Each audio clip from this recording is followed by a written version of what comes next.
Good morning, all. Earlier this morning, Republicans approved the ranking members for the 117th Congress. The American people delivered a mandate against socialism and for real solutions. These members will actually help deliver just on that. As many of you have reported, there has been some movement this week towards a relief package for Americans hurting from the coronavirus and lockdowns and restrictions. Now, for months, Speaker Pelosi has done nothing to help Americans who are hurting. For more than 40 times, Republicans have brought on this floor COVID relief votes that the Democrats have voted against. 60% of business closures due to COVID restrictions are now permanent. This week it was reported that 37% of small businesses in Massachusetts have shut down permanently. 83% of small businesses owners support more relief. While we have more than $100 billion sitting in PPP today that can go to relief for small businesses, and a discharge petition sitting on the floor, and more than 20 Democrats signing a letter back in September who said if Pelosi did nothing, they would sign it. It still has not moved forward. But again, more than 40 times, Democrats have voted against, since summer, any COVID relief that the Republicans have been able to put on the floor. Now, I've been working closely with President Trump, Secretary Mnuchin, and Leader McConnell on the relief package that Senator McConnell introduced this week. It delivers real support for those who need it, small businesses, schools, and Americans who lost their jobs. It will also ensure our vaccines reach every American who wants it, starting with the very most vulnerable individuals. We have to get to work on this. We have to get it done. But working is something that this majority has not a good record on doing. Just look at the floor schedule this week. Democrats have focused on cats and cannabis, but not on COVID. You'd think after a humiliating defeat at the ballot box this year that Democrats didn't defeat one Republican incumbent. Of the 27 most vulnerable races, Republicans won them all. That Democrats would get to the picture that the Americans are demanding some action on these issues. Certainly doesn't appear that in the next Congress anything will change. Yesterday, the Democrats released next year's House schedule.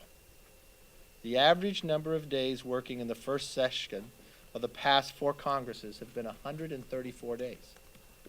You would think with all the challenges that this country has, that we'd probably maybe even work at least more, or at the very least, that same amount of time. Nope. Democrats think Congress needs a 25% reduction. Yes, you don't even have to show up for work. 60 Democrats yesterday, well, 1/3 of them didn't show up for work, just voted by proxy, and still got paid. And now they find out they don't even have to work as much as they did Congresses before. A 25% reduction with only scheduled 101 days. It will probably become the laziest Congress we have ever had. With that, let's open it up for questions. Yes, ma'am. So the Democrat in Iowa's 2nd congressional race, she expects to be filing a petition that announced that she will come at least under the congressional. I don't have it actually right in front of me.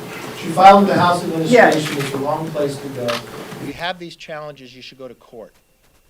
Why would she avoid going to court? This has already been through a recount. The recount has finished.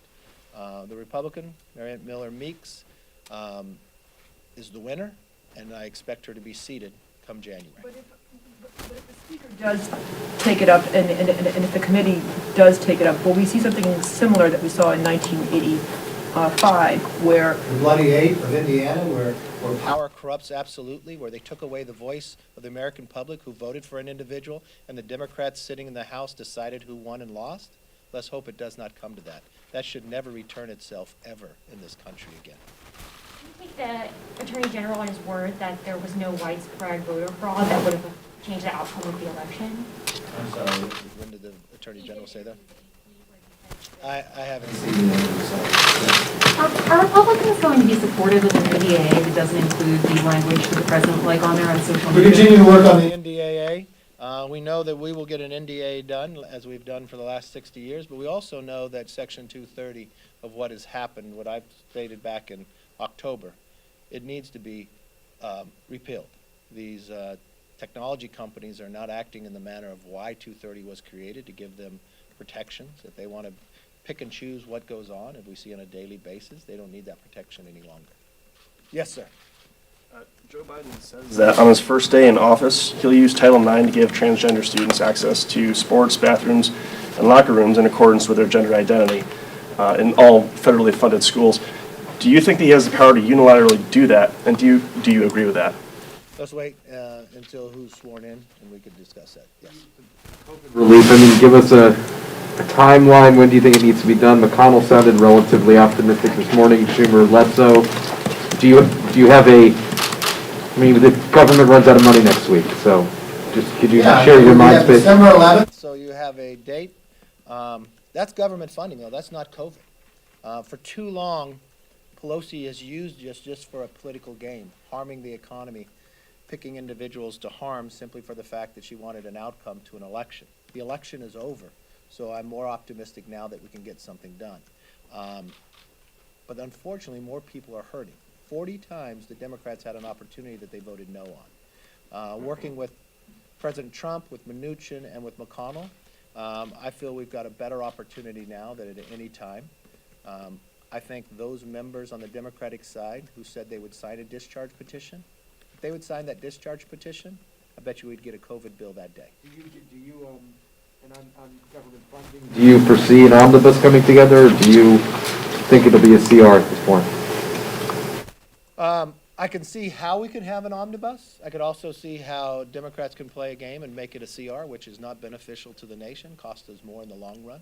I'd like to see an omnibus get done. Yes.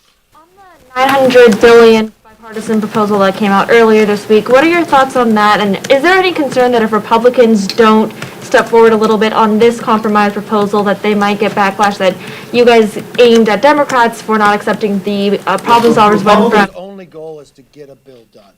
We'll work with anyone who wants to work with it. We've watched Nancy Pelosi every time we've done a bill from the CARES Act and others to stop it. She's been successful in stopping COVID relief throughout the entire summer, even though she said the House would not leave until we got a bill done. We've watched them vote 40 times against it. Republicans will always work together to find common ground, especially with Americans hurting the way they are, just as we've done all summer long. And I'm more hopeful today than I was in the past that we can get it done, because many people are finally telling Nancy Pelosi and her own party that she has been wrong to hurt those who are unemployed, the small businesses that are shuttering every day. You know, not every business can be named the French Laundry and people will just go to it. Small businesses are now shutting down. So to be clear, are you still considering the $908 billion? To be clear, we have a proposal out there right now that I think we can work towards. The 900 proposal, I know they put out there, but I think what has been working on right now with the White House, with Mnuchin, with McConnell, and the Senate on the other side, is really the starting point and where we'll probably end up. Last question? Yes. Can you clarify that point a little bit? You talked about working with the White House on this. You view that Mnuchin-McConnell framework that we've all seen now as a starting point for negotiations, or sort of this is the offer, take it or leave it? No. Look, we want to get a bill done. At the same time, we've been trying to talk with the Speaker. I think she is becoming more open than she has in the past. Hopefully that she's viewing what is going on across the country, the pain that is happening.